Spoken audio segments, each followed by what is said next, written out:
Hello guys, আসসালামু আলাইকুম। আশা করি সবাই ভালো আছেন। তো আমার জন্য সবাই দোয়া করবেন।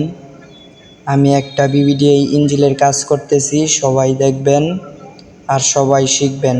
সেটা আপনাদের জন্যই বানাইতেছি।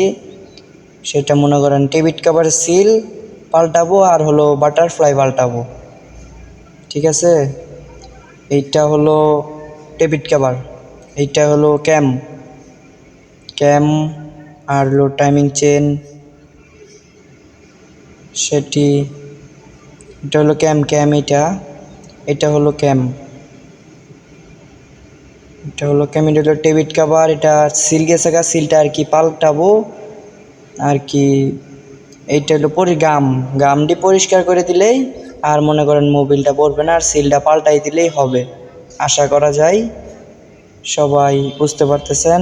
ওখানে ব্লগের ভিতরে এটা হলো কয়াল, এটা হলো প্লাগের ভিতরে যে লাগবো আর কি। ওইটা প্লাগের ভিতরে যে লাগবো, তখন কারেন্ট দিবে, তখন গাড়ি স্টার্ট হবে। আর এখানে টেবিট কভার লাগাবো, সিল লাগাবো। এখন সবাই আশা করি দেখবেন।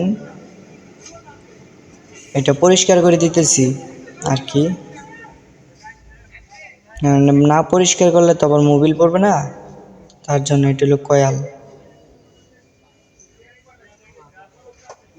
এটা কয়াল। এটা পরিষ্কার করতে হবে। এটা হলো বাটারফ্লাই খুলতেছি, এটা পাইপ খুলতেছি। তখন এই যে দেখেন একটু কষ্ট হচ্ছে, তো জাম তো অনেক, দেখেন একটু কষ্ট হচ্ছে। এই যে এখন খুলে ফেলবো, দেখেন এই যে এখন খুলে ফেলবো। দেখেন জাম তো, তার জন্য খুলতেছে না। যেরকম ভাবে খুলবেন। এখন বাটারফ্লাই খুলে ফেলবো, খুলে ওয়াশ করে লাগাবো। সবাই আশা করি বুঝতে পারছেন। আমার জন্য দোয়া করবেন। আপনাদের জন্য, আপনারা আমাকে সাপোর্ট করলে আমি আপনাদেরকে সাপোর্ট করব, সেটা আমি বলে দিলাম। আসসালামু আলাইকুম।